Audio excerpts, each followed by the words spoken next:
Vivimos en tiempos inciertos, donde los desastres naturales, el crimen, la violencia y las epidemias van en aumento. Los seres humanos viven con inseguridad y temor. En el libro de Apocalipsis encontramos respuestas a nuestros temores e inseguridades. Nos revela el pasado, el presente y el futuro, pero sobre todo, el Apocalipsis es la revelación de Jesucristo.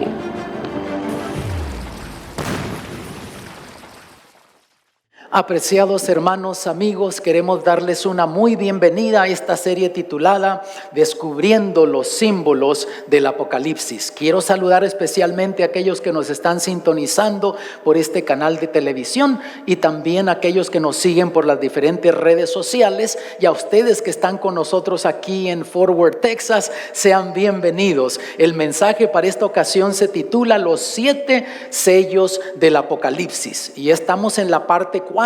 Ya hemos abarcado 3 presentaciones sobre los 7 sellos y ahora estamos concluyendo las presentaciones sobre los 7 sellos de Apocalipsis. Dijimos que el libro de Apocalipsis está distribuido en 2 partes. Parte histórica, capítulos 1 al 14, tiene que ver con la historia de la iglesia cristiana, comenzando desde el primer siglo en la historia, avanzando hasta el tiempo en el que vivimos y cuando por fin Cristo aparece en gloria por su iglesia. Lo que tú lees de los capítulos 1 al 14, casi todo ya se ha cumplido, queda muy poco por cumplirse.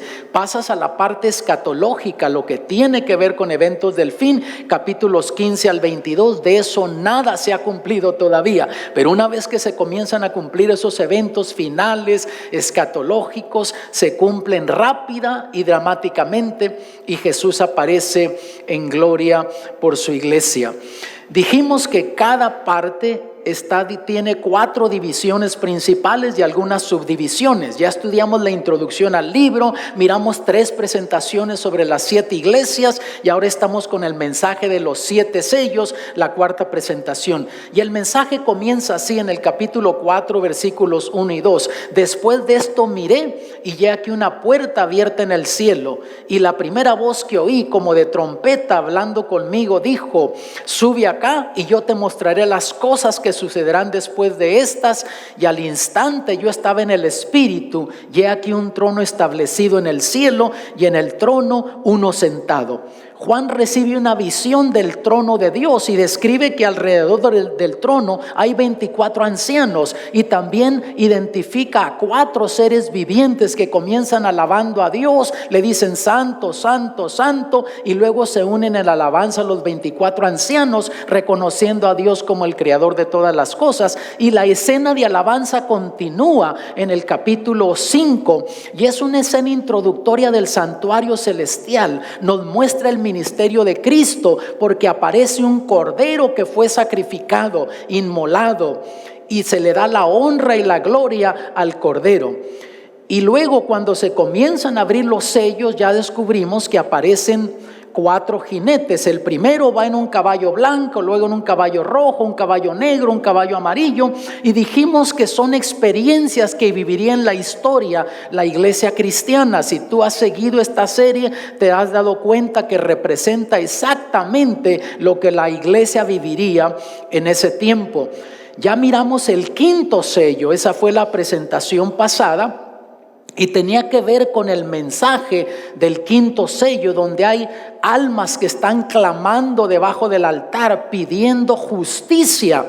Son mártires que claman por justicia, y descubrimos que es un simbolismo eso de todos los cristianos que han sufrido por el nombre de Cristo, que han sido martirizados, que murieron por el nombre de Cristo, y Dios les dice: sean pacientes, todavía no se ha cumplido el número de los consiervos suyos y de sus hermanos que han de sufrir por el evangelio. Por lo tanto, vemos que es un simbolismo de todos los cristianos que han muerto en la historia, que han sufrido por el nombre de Dios. Y con eso Dios nos dice que Él toma en cuenta, que Él no deja por desapercibido a aquellos cristianos que han sufrido por Él, y que a su tiempo Él va a hacer justicia.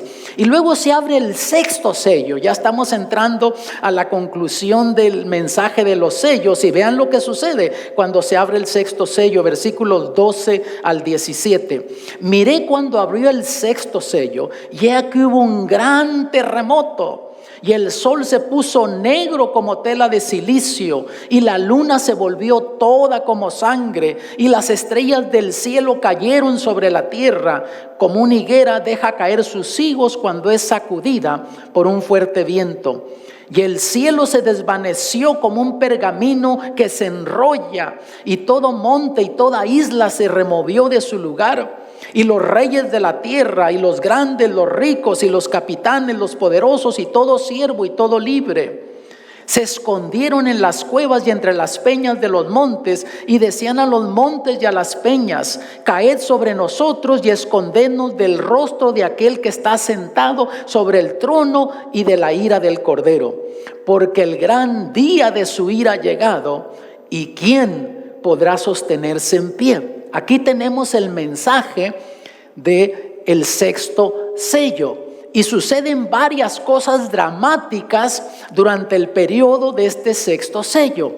Y es interesante que el Señor Jesús habló de esas mismas señales cuando habló del tiempo del fin.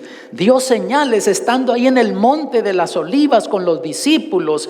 Él les habló de esas señales en Mateo 24, mira, versículos 29 y 30, dice: y luego, después de la aflicción de aquellos días, el sol se oscurecerá y la luna no dará su lumbre, y las estrellas caerán del cielo, y las virtudes de los cielos serán conmovidas, y entonces se mostrará la señal del Hijo del Hombre en el cielo, y entonces lamentarán todas las tribus de la tierra, y verán al Hijo del Hombre que vendrá sobre las nubes del cielo con grande poder y gloria. Por lo tanto, ves tú que exactamente las señales del sexto sello que Juan recibió de Jesús y las escribió, ya el Señor Jesús había hablado de estas señales cuando habló con sus discípulos en el monte de los olivos, hablando de las señales del fin. Y notas que las señales son un preludio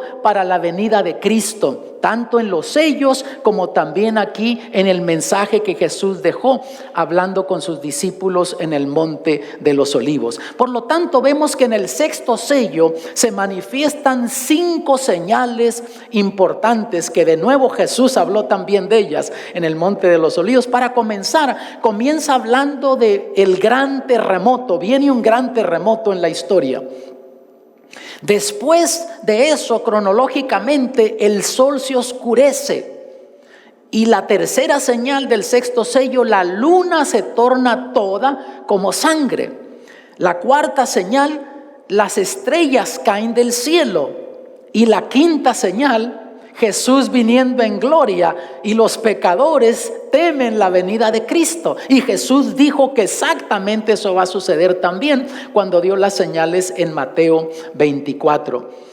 Vamos a comenzar con el gran terremoto. De hecho, aquí no está diciendo que es el terremoto más grande que alguna vez ha habido. No, es un terremoto considerable que marcaría el principio de las señales del sexto sello. Porque si quieres saber cuál va a ser el terremoto más grande de la historia, cuando lleguemos al mensaje de las 7 últimas plagas, vamos a descubrir que cuando Cristo viene, sucede un terremoto como nunca antes sucedió. La tierra se convulsiona, y de hecho aquí también no menciona eso, pero en el mensaje de las 7 plagas es más específico de cosas que suceden en ese momento.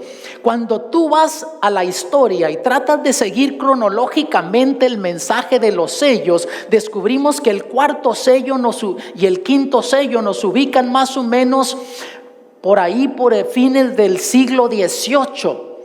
Y ahí entonces se empata el mensaje del sexto sello. Y cuando tú buscas en la historia un terremoto considerable que haya sucedido en la última mitad del siglo XVIII, en la historia descubres que el que sale a la superficie es el gran terremoto de Lisboa, Portugal, el 1 de noviembre del año 1755. Murieron más de 70,000 personas y fue un terremoto impactante marítimo.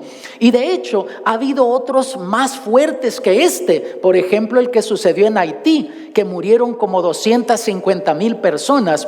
Pero no está diciendo que es el terremoto más grande de la historia, simplemente que habría un terremoto considerable, un gran terremoto que marcaría el principio del sexto sello. La siguiente señal es que el sol se iba a oscurecer. Y Jesús habló también de esta señal.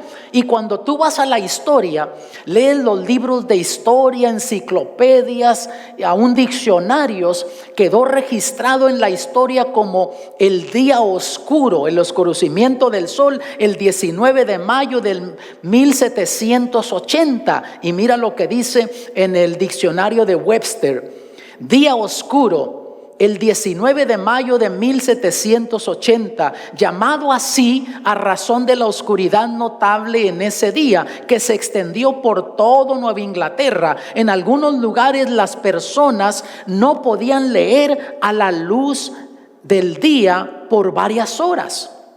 Los pájaros cantaron su canto vespertino, desaparecieron y quedaron en silencio. Las aves de corral fueron al gallinero, el ganado buscó el establo y las velas se encendieron en las casas. La verdadera causa de este fenómeno es desconocida. Y así quedó registrado en la historia. Los científicos no pudieron explicar este fenómeno. ¿Por qué? Porque no había ningún tipo de eclipse, no había nada que hiciera que el sol se oscureciera, y simplemente quedó registrado como el día oscuro, y que fue un fenómeno que no se pudo explicar. Y todavía los científicos en el tiempo en el que vivimos siguen utilizando la misma terminología, se sigue hablando de lo mismo, y no era otra cosa más que una señal más en el reloj profético, marcando que nos acercábamos al fin del tiempo, una señal del sexto sello. Luego la luna se iba a tornar en sangre. Jesús dijo que la luna también no iba a dar su luz, y esa misma noche quedó registrado como el oscurecimiento de la luna, el 19 de mayo de 1780. Y también los científicos buscaron una explicación lógica, una explicación que pudieran dar lógicamente, pero no había ningún tipo de eclipse, ni lunar, ni tampoco solar, nada, simplemente un fenómeno. Y luego una señal más. Aquí la número 4, la caída de las estrellas. Jesús dijo que las estrellas iban a caer del cielo. Juan también dice aquí en el sexto sello que las estrellas iban a caer del cielo, como los higos caen de la higuera. Y Jesús también habló que entonces desde los elementos iban a ser sacudidos. Y sabes que en la historia quedó registrada la caída de las estrellas el 13 de noviembre del año 1833. Dicen que más de 1 billón de estrellas cayeron en 4 horas. No millón, billón de estrellas. Antes ha habido caídas de estrellas, después eso ha habido otras más, pero nunca como esta. Y fue interesante porque la historia cuenta que esa noche, cuando sucedió ese fenómeno, había mucha gente en centros de vicios, en bares, en centros de diversión, bailes y todo. La gente salía corriendo a las calles pensando que era el fin del mundo. Caían de rodillas clamando por misericordia a Dios, pensando que era el fin del mundo. ¿Qué crees que sucedió con las iglesias los siguientes días? Estaban repletas, abarrotadas, la gente buscando a Dios. Pero una vez que todo regresó a la normalidad, que no hubo nada más, ¿qué crees que pasó con las iglesias? Otra vez vacías, la gente regresó a lo mismo. ¿Por qué? Porque la mayoría del ser humano busca a Dios en los momentos de crisis. Tiene una crisis en su vida. Ay, Señor, si me ayudas, ahora sí te voy a servir. Ay, Señor, si me sacas de esta situación, si salvas mi matrimonio, si ayudas a mis hijos, ahora sí me voy a consagrar a ti. Y una vez que sucede el milagro en nuestro favor y que Dios nos ayude en nuestra necesidad. ¿Dónde están nuestras promesas a Dios? Notas, servir a Dios por temor nunca trae resultados positivos en el ser humano. Si tú has de servir a Dios, será por amor, por gratitud, y no solamente en los momentos de crisis, sino en los momentos cuando todo anda bien. Tú has de servir a Dios y agradecerle por sus misericordias. Que sucediera de repente un terremoto aquí en Fort Worth, Texas, que no deseo que suceda eso, pero que quedara devastada media ciudad de Fort Worth. ¿Qué crees que pasaría con la gente de Fort Worth? Estaría buscando a Dios, buscando a las iglesias, clamando a Dios por misericordia, porque así es el ser humano. Tú que nos ves desde tu hogar, mi amado, ojalá que tú no esperes hasta los momentos de crisis para buscar a Dios. Busca a Dios en los momentos cuando hay paz, cuando todo anda bien en tu vida.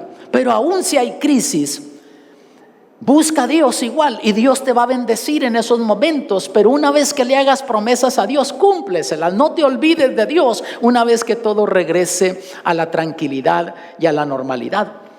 Y entonces, amados, viene la quinta y última señal del sexto sello. ¿Qué sucede allí?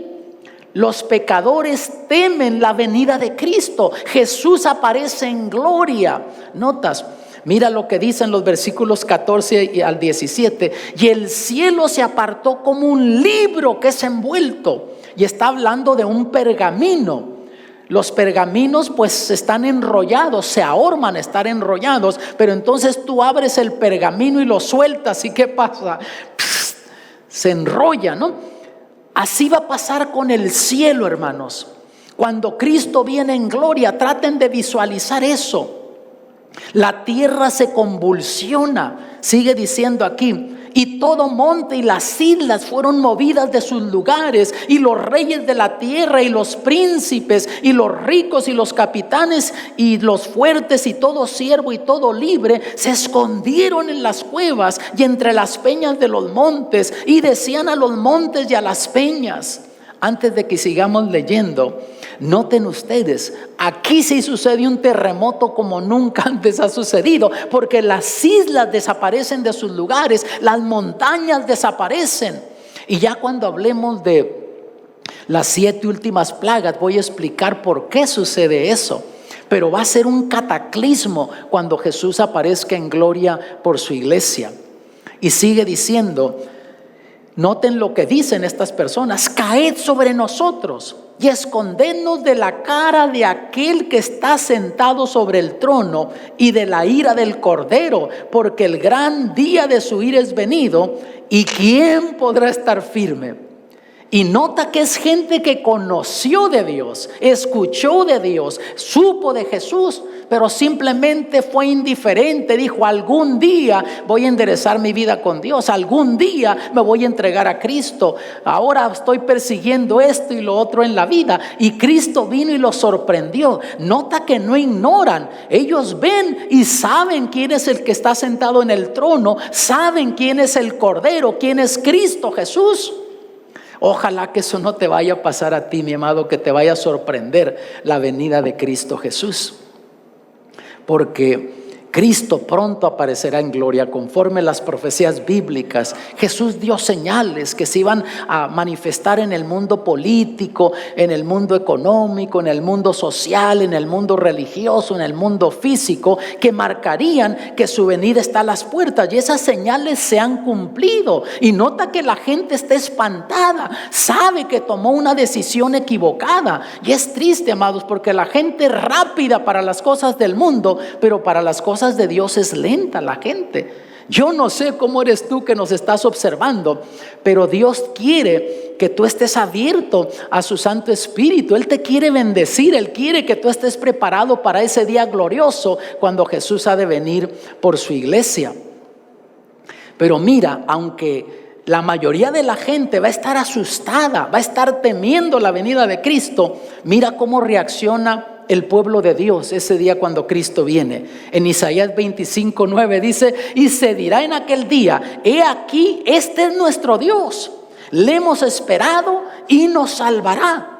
O sea, no se van a salvar simplemente porque Dios fue arbitrario y dijo: esto salvo y los otros se pierden. Esta gente ha estado esperando, ha estado confiando, ha estado viviendo la vida cristiana y tienen la certeza, dice, y nos salvará. No están dudando, ¿nos va a salvar o no nos va? No, nos salvará, porque esa es la promesa que Dios ha dado. Este es Jehová, a quien hemos ¿qué? Esperado. Nos gozaremos y nos alegraremos en su salud. ¿Qué diferencia de actitud, no te parece? Dos grupos, la Biblia presenta solo dos grupos. Aquí el grupo que se pierde está asustado, se lamentan, saben que desperdiciaron la oportunidad que Dios les dio, fueron indiferentes, rechazaron invitación tras invitación de Dios. Pero por el otro lado, los que se salvan es gente que se dejó guiar por el Espíritu de Dios, vivió la vida cristiana, vivió una vida de oración, estudió la Biblia, asistió a la iglesia regularmente, compartió su fe con otros, ayudó a otros a encontrar el camino hacia la salvación. Y como resultado están preparados, saben que Cristo Jesús vino en gloria y saben que la vida eterna les espera. Entonces, amados, viene una escena celestial aquí.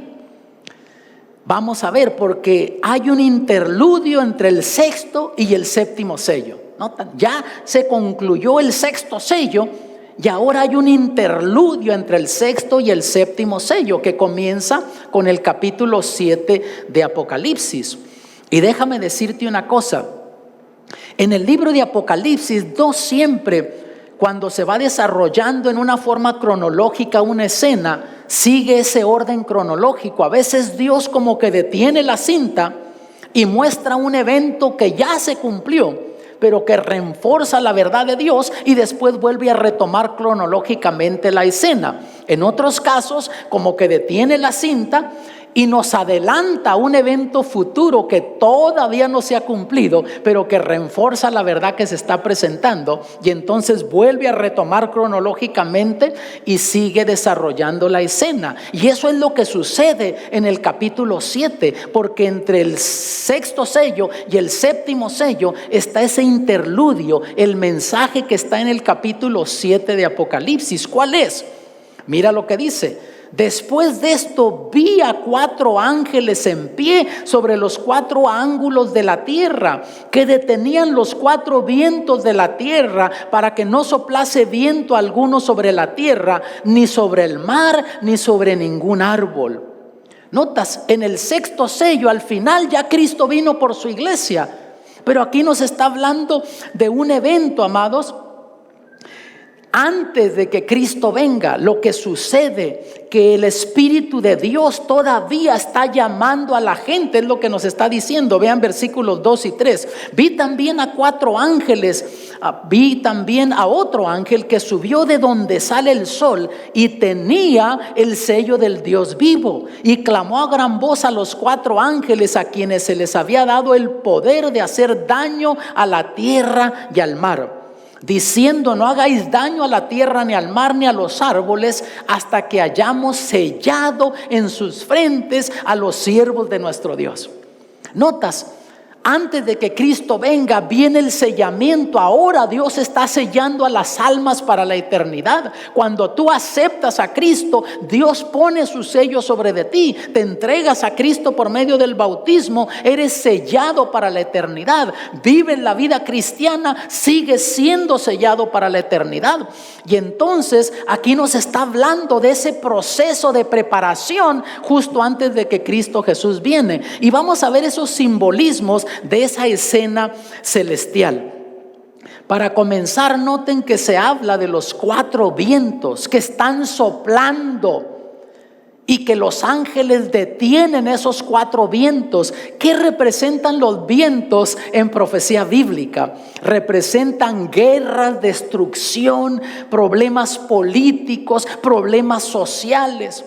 Tú lees eso en Jeremías, lo lees en el libro de Daniel. Yo solamente les voy a leer una cita de esto. Vean, en Jeremías 49, 36 y 37 dice: traeré sobre Elam los 4 vientos de los 4 puntos del cielo. Esos vientos que están deteniendo ahora esos ángeles, aquí dice que los va a traer. Y los aventaré a todos estos vientos, y no habrá nación a donde no vayan fugitivos de Elam. Y haré que Elam se intimide delante de sus enemigos y delante de los que buscan su alma, y traeré sobre ellos mal y el furor de mi enojo, dice Jehová, y enviaré en pos de ellos espada hasta que los acabe. Por lo tanto, esos vientos que están soplando representan guerras, conflictos, problemas políticos. Y amados, ahora vemos problemas en este mundo, pero espérense hasta que termine el sellamiento del pueblo de Dios. Entonces sí vamos a ver problemas cuando el Espíritu de Dios se retire de este mundo. Ahora todavía, por misericordia, Dios está deteniendo con esos ángeles los vientos del cielo, o sea, los conflictos, porque si no, ya el ser humano se hubiese destruido a sí mismo. Y entonces dice que no soplen esos vientos sobre el mar. ¿Qué representa el mar en profecía bíblica? Representa gente, naciones, pueblos. Vean lo que dice Apocalipsis 17:15. Y él me dice: las aguas que has visto donde la ramera se sienta son pueblos y muchedumbres y naciones y lenguas. Piensa alrededor del mundo, toda esa gente que vive en esas grandes poblaciones y vive sin Cristo, sin Dios y sin esperanza en este mundo. Dios tiene misericordia por esa gente y está deteniendo los vientos de destrucción, dando oportunidad que esa gente escuche el evangelio, que respondan a su espíritu para que sean sellados y se salven. Yo no sé si tú tienes misericordia por esas almas, vecinos tuyos, amigos, compañeros de trabajo que viven sin Cristo, sin Dios y sin esperanza en este mundo. Yo solo sé que Dios tiene misericordia por ellos. Ese borracho, ese malvividor, ese drogadicto que tú ves y que dices: ¿para qué perder mi tiempo con él? Dios tiene misericordia por esas almas y por eso está deteniendo todavía los vientos de destrucción en este mundo. Luego dice que no soplen tampoco sobre los árboles, que no soplen sobre el mar, que son las poblaciones y las grandes gentes, los pueblos, pero también dice que no soplen sobre los árboles.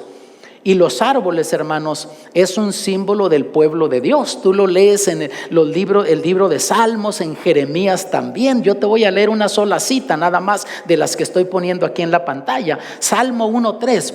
Será como árbol plantado junto a corrientes de agua. ¿De quién está hablando? De la gente que vive la vida cristiana, del pueblo de Dios, de quien sirve a Dios.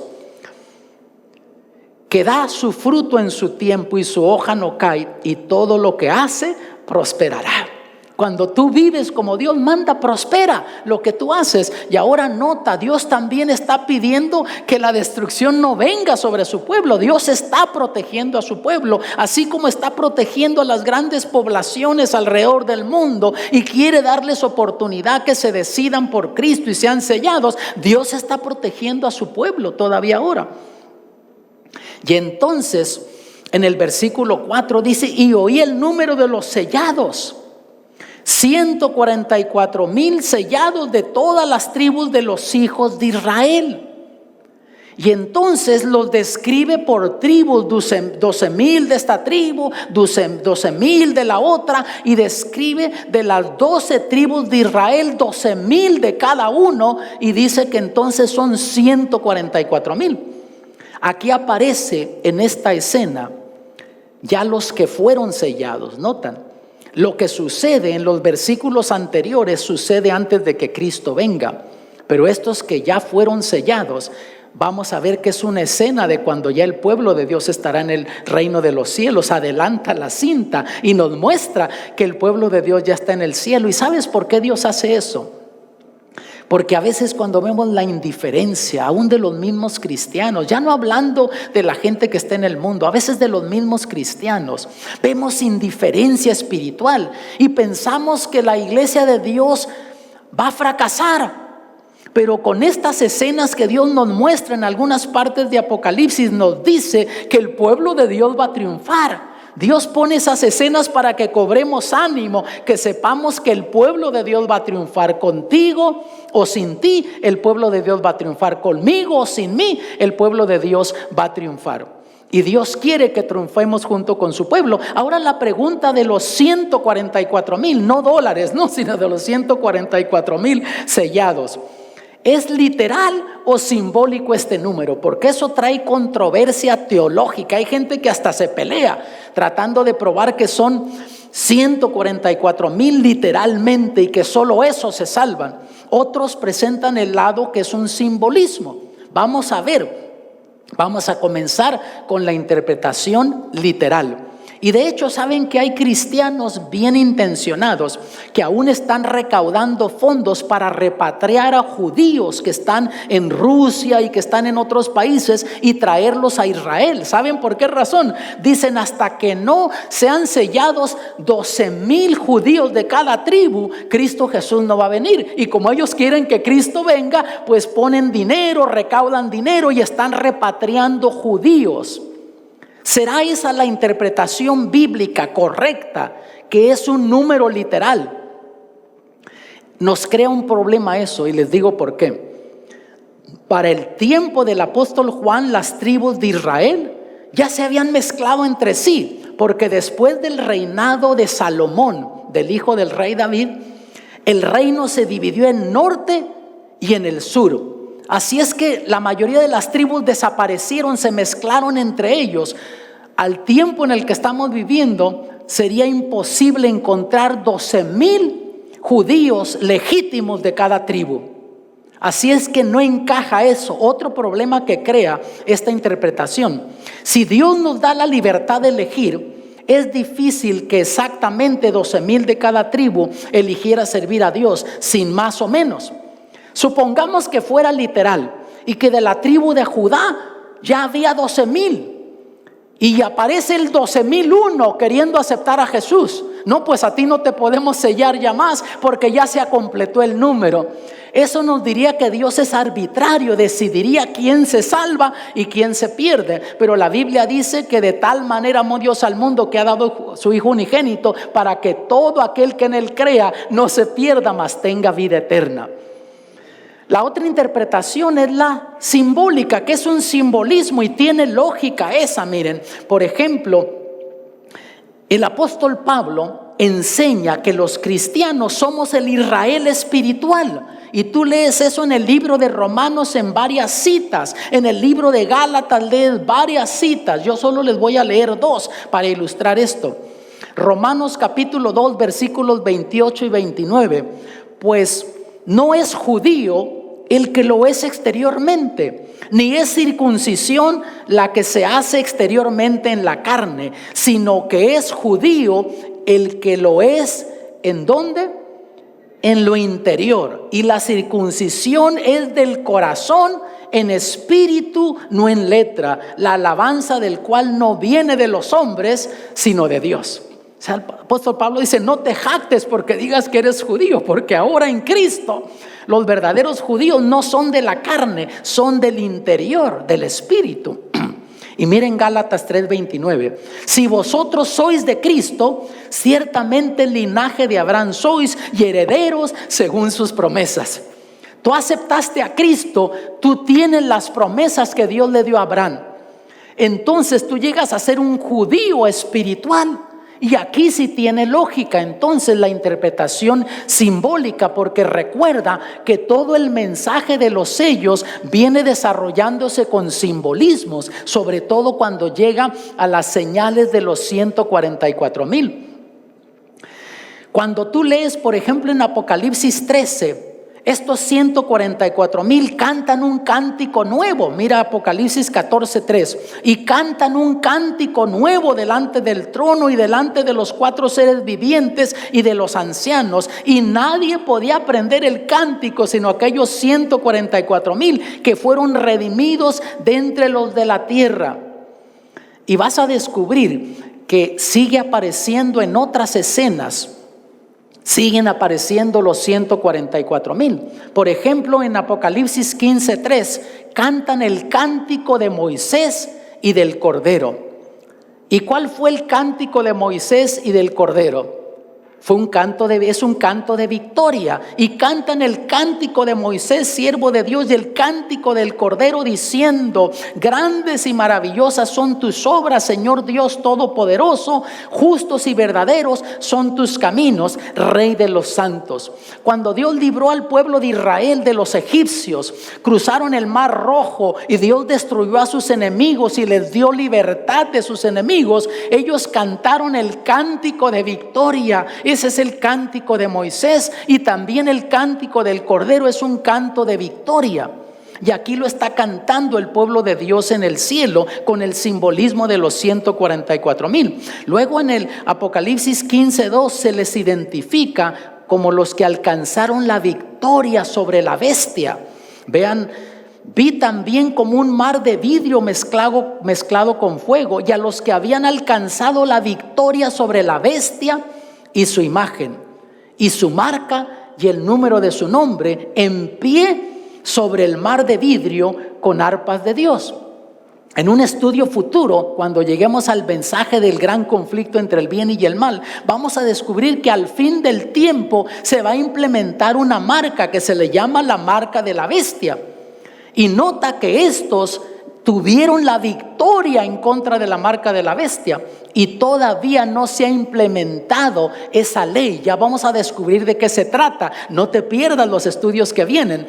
Quiere decir entonces que los 144,000 es un simbolismo del pueblo de Dios que vive al fin del tiempo y que tiene la victoria, que no recibe la marca de la bestia, sino recibe el sello de Dios. Luego también estos son el remanente que guardan los mandamientos de Dios. Así los describe Dios en el capítulo 12 y el capítulo 14. Mira, 12:17. Entonces el dragón se llenó de ira contra la mujer, o sea, contra la iglesia, y se fue a hacer guerra contra el resto de la descendencia de ella, los que guardan los mandamientos de Dios y tienen el testimonio de Jesucristo. En toda la historia, el diablo ha estado enojado en contra de la iglesia cristiana y la ha perseguido, pero nota que aquí dice que hace guerra en contra de la descendencia de la iglesia cristiana, hablando de los cristianos que viven al fin del tiempo. Y el diablo está enojado en contra de aquellos que guardan los mandamientos de Dios. Y luego en el versículo 12 del capítulo 14 dice: aquí está la paciencia de los santos. Y se necesita paciencia para vivir la vida cristiana, porque sabes que cuando tú vives como Dios manda, vas en contra de lo que hace la mayoría. Haces lo que la mayoría hace y no hay problema, hasta te aplauden. Pero vive como Dios manda y te van a comenzar a criticar, a burlarse de ti. Y nota, dice: aquí está la paciencia de los santos. En la Biblia, un santo no es otra cosa más que un pecador arrepentido, perdonado por Cristo Jesús. Aquí están los que guardan los mandamientos de Dios y la fe de Jesús. Notas que los identifica como guardando los mandamientos de Dios. Entonces los 144,000 son un simbolismo de todos los cristianos que viven al fin del tiempo y que se mantienen del lado de la verdad, que obedecen a Dios, que guardan sus mandamientos y que reciben el sello de Dios y no la marca de la bestia. Y entonces, aparte de ese grupo simbólico de los 144,000, Juan ve una gran multitud que no se puede contar. Vean versículo 9.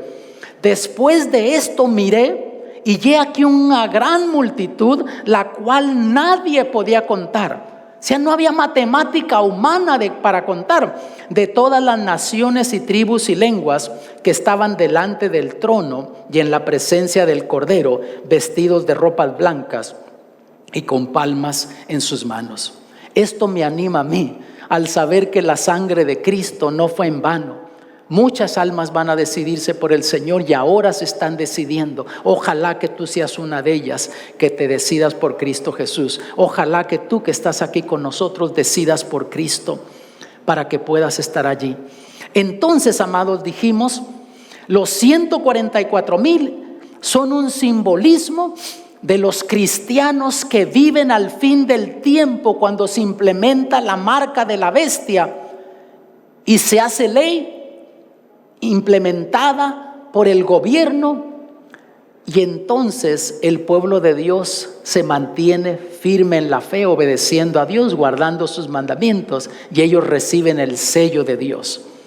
Y esos son los 144,000. Esa gran multitud que Juan ve que nadie podía contar, son los redimidos de todas las edades, comenzando desde Adán y abarcando en toda la historia, en el mensaje de los sellos. Esos cristianos que murieron por el nombre de Cristo están incluidos en esa grande multitud, los redimidos de todas las edades. ¿No te parece maravilloso eso? Y entonces termina ese interludio del capítulo 7 y viene el séptimo sello, el último sello, y está en el capítulo 8, versículo 1. Mira, cuando abrió el séptimo sello, se hizo silencio en el cielo como por media hora. Qué interesante, ¿no? El mensaje del séptimo sello es que hay silencio en el cielo como por media hora. Y eso le captó la atención al apóstol Juan. ¿Por qué razón? Porque él, en todas las visiones que ve, descubre que hay alabanza en el cielo. Los 4 seres vivientes, los 24 ancianos, todas las huestes angelicales están alabando a Dios, lo alaban, le rinden culto, y ya hay alabanza constante en el cielo. Pero ahora aquí hay silencio en el cielo durante el séptimo sello. ¿Por qué razón hay silencio en el cielo durante el séptimo sello? Porque al final del sexto sello, ¿qué sucedió? Cristo Jesús vino en gloria por su iglesia. Y la Biblia dice, Jesús mismo dijo que cuando el Hijo del Hombre venga, vendrá en la gloria de su Padre, acompañado de todos sus santos ángeles. El cielo queda vacío, hermanos. Cristo Jesús viene por su iglesia y el Padre viene acompañándolo. Ahí está la presencia del Espíritu Santo, y todos los millones y millones de ángeles que están en el cielo vienen acompañando al Señor Jesús. Y por eso hay silencio en el cielo como por media hora. Ahora, dijimos que hay una llave profética para entender periodo de tiempo en profecía bíblica. Ya la estudiamos día por año te lo he dado en Ezequiel 4:6. Números 14:34, un año por cada día. Entonces, en profecía bíblica, un día representa un año. Ahora, si tú sacas cuenta media hora en terminología profética, en periodo de tiempo profético, ¿cuánto tiempo es? Te da aproximadamente 7 días. Y no que le tome 7 días a Jesús venir desde el cielo, escoltado con sus santos ángeles y con la presencia del Padre. Simplemente que cuando Jesús viene por su iglesia, nos va a dar sorpresas a nosotros, hermanos. En la Biblia tú descubres que Dios creó no solo este mundo, sino todo el universo. Y Dios tiene otros seres en el vasto universo que no han pecado, que han sido ellos espectadores de ese drama del bien y el mal. Y Cristo Jesús sin duda nos va a dar una excursión por todo su vasto universo. Y nos va a llevar como trofeos para que vean lo que la cruz ganó, lo que la cruz hizo. Por eso hay silencio en el cielo, como por media hora. Queda el cielo vacío.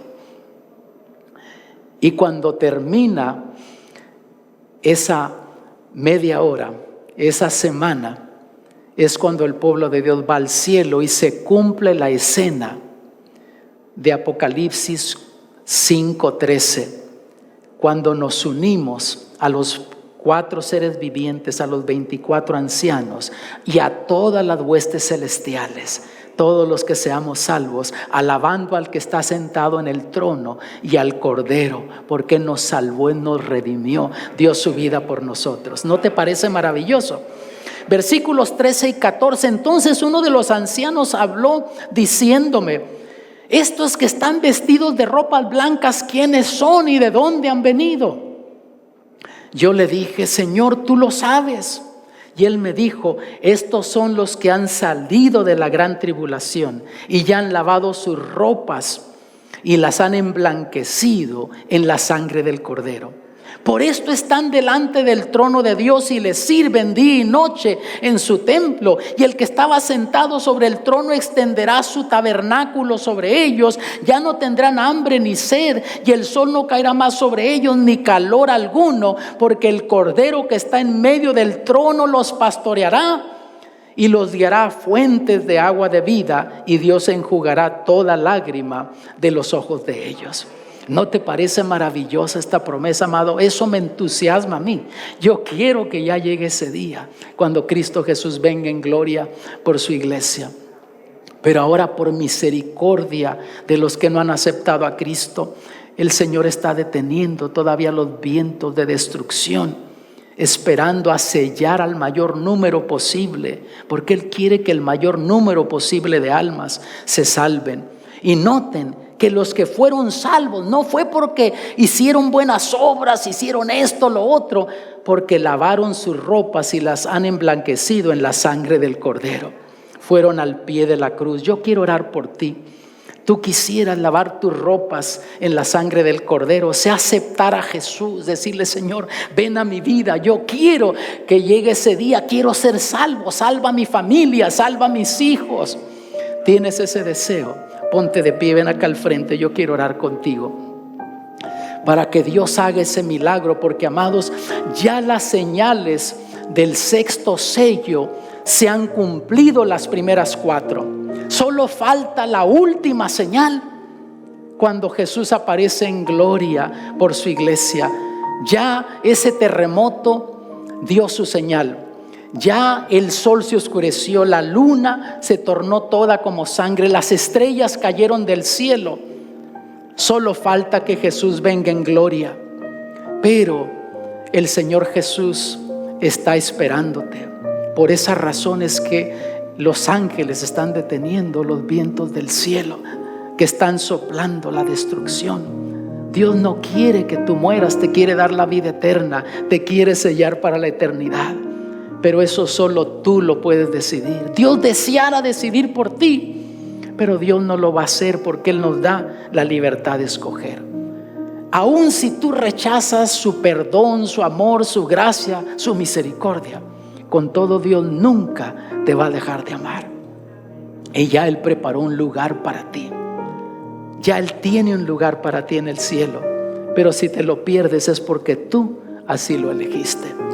En este momento vamos a orar para que el Señor sea real en nuestras vidas, que no permitamos que nada ni nadie nos impida de estar preparados en Cristo cuando Él venga. Y al hablar de preparados es que hemos ido al pie de la cruz, que hemos sido lavados con la sangre de Cristo, que hemos confiado en su sacrificio, que hemos rendido la autoridad de nuestra voluntad, que le hemos dicho: Señor, te rindo la autoridad de mi voluntad, haz lo que tengas que hacer en mi vida, pero sálvame. Quita lo que tengas que quitar de mi vida, por más doloroso que sea, pero sálvame, salva a mis hijos, salva mi hogar. Déjame orar por ti. Tú que estás en tu hogar, allá levanta tu corazón al Señor. Padre celestial, gracias por este mensaje del sexto sello y del séptimo sello. Nos da esperanza, nos hace vibrar, saber que Cristo viene pronto. Oh Padre, permite que ninguna cosa de este mundo nos vaya a distraer, que por eso nos vayamos a perder. Bendice a cada hermano y hermana aquí, bendice a los que están en sus hogares y lávanos con la sangre de Cristo, que es lo que nos da el derecho a ir al cielo, porque te lo pedimos en el nombre de Jesús. Amén.